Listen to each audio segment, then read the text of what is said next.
ওকে আমরা আজকে শাকসবজি উত্তোলন করি। গত সপ্তাহে আমাদের তোলা হয়নি কোনো কিছু, মন মেজাজ ভালো ছিল না, দেশের পরিস্থিতি ভালো না, আমাদেরও মন ভালো না, এই জন্য সব কিছু অনাহারে অনাদারে খালি বেড়েই যাচ্ছে, না তোলা হচ্ছে না। তবে শশা খাওয়া হয়েছে, শশা বেশ কয়েকটা উঠেছে, যেমন আজকে সকালেও একটা বিশাল আকৃতির একটা শশা তুলেছি, আরও শশা তুলতে হবে। আগে শশাগুলো কাটো তো, যেটা উঠাও, এই শশাটা তুলো, তারপর যে বেগুনগুলো উঠাও।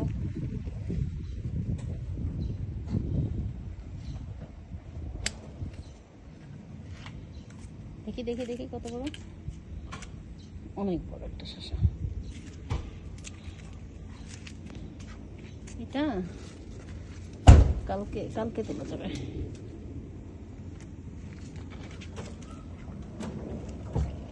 ওটা ওটা ওটা তাই আর কদিন থাক, ওটা ই হয় না, তাহলে উঠাও।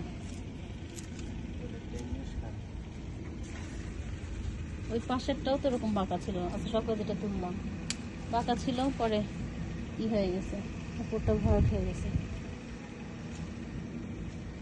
ওই দুইটা ওইটা কাল পরশু তুললেই হবে। বেগুন বেগুন উঠো,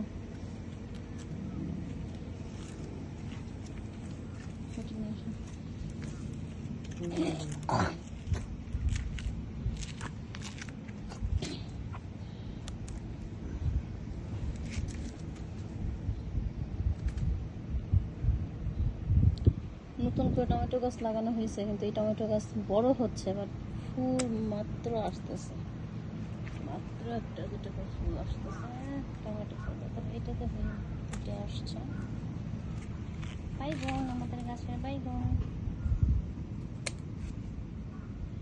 এর আগে দুটো খেয়েছি, আবার তিনটা হয়েছে একটা গাছে, ওই গাছে এখন আবার নতুন করে আসছে অনেকগুলো। এই তোমার ডাঁটা শাকের জন্য তো আমার ধনিয়া পাতাগুলো হচ্ছে না, না থাকলে একটা ডাঁটাতে কি খাবো? খাবো না তো, এবার রাখবো কত, নেক্সট ইয়ারে খাবো। আচ্ছা ওই ওই টব থেকে কলমি শাকগুলো উঠে কি এই টবে দিয়ে দিবা? কলমি শাক, মরিচ গাছ, তারপর হচ্ছে শশা গাছ একসঙ্গে হচ্ছে না, এই জন্য মানে শুকায় যাচ্ছে পানি, প্রতিদিনই হয়ে যায়।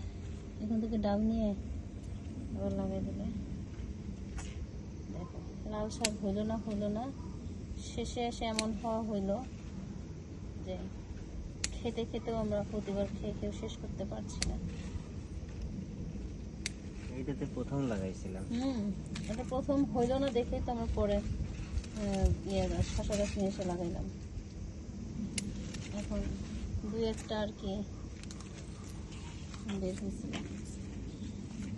যাই হোক, আমরা এখন সবজি উত্তোলন করি, দেখেই শান্তি, আমার কাটতে ইচ্ছা করে না সত্যি কথা। তো দরদি না, কি ভালো লাগে না? দেখো তো পুঁই শাকের ডালগুলো কি সুন্দর হয়েছে মাশাআল্লাহ। এটাকে এদিকে দিয়ে দেওয়া লাগবে।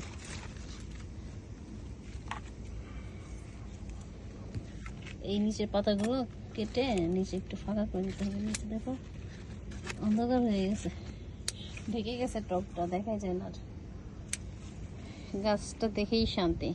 এটা হচ্ছে জাপানিজ পুঁই শাকের, আমি এক আটি কিনে নিয়ে আসছিলাম, পাতাগুলো খেয়ে ডালটা পানিতে ভিজিয়ে রাখছিলাম, সেই ভিজানো ডালগুলো পরে শিকড় বের হয়েছে, সেই গাছ লাগিয়ে দিয়েছি, সেটা থেকে আমার এরকম হয়েছে। আর এইগুলো হচ্ছে দেশ থেকে বীজ নিয়ে আসা, এটাকে লাগাইছি পাক্কা 3 মাস পর হচ্ছে, 3 মাস না 2.5 মাস পর হচ্ছে তার গাছ বের হয়েছে, আর এখন তারাও মাশাআল্লাহ ডালপালা হয়ে ছড়িয়ে গেছে।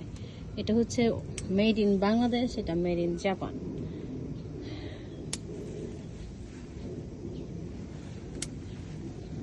মনে হচ্ছে আবারও খাওয়া যাবে নাকি? হ্যাঁ, আবার নিচ থেকে বের হচ্ছে। যেগুলো বড় বড় হয় সেগুলো আমরা কাটি, আর ছোটগুলো রেখে দিই, ওগুলো কদিন পর আবার বড় হয়ে যায়।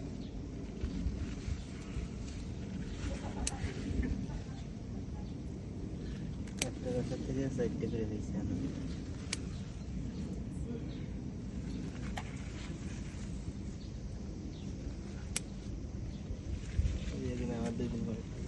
আবার নেক্সট উইকে আবার এই যে এই ছোটগুলো বড় হবে নেক্সট উইক। এই দুটো কাটো, তো এই দুটো, এই যে এইটা কাটো। এবার হয়ে যাচ্ছে, মানে ওজন হয়ে যাচ্ছে, বাড়তি হয়ে গেছে।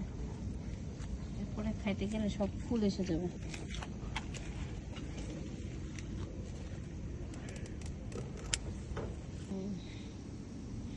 সুপ্রিয় দর্শক মন্ডলী, আসসালামু আলাইকুম। দেখেন তো এই পুঁই শাকগুলোর দাম কেমন হবে। এখানে সবগুলো তো কিন্তু আমার বাগানের।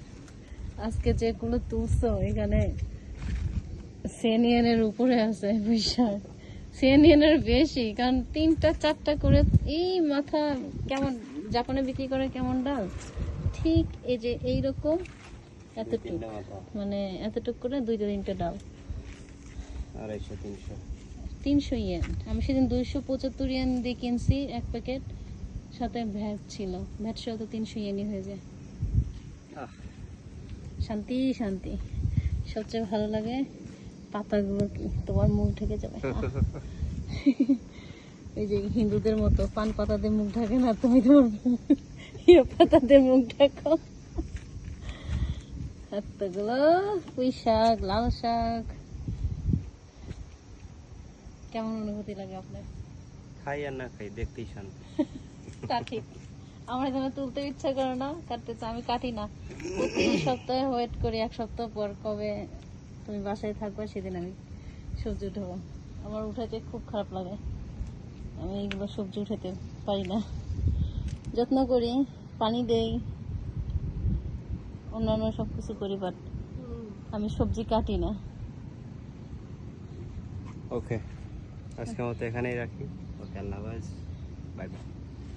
আমাদের জন্য দোয়া করবেন, দেশের সবার জন্য দোয়া করবেন। এই পরিস্থিতিতে আসলে মনকে শক্ত রাখাটা খুব কঠিন, তারপরেও থাকতে হয়, রাখতে হয়, এভাবেই চলতে হয়, নাকি বলেন?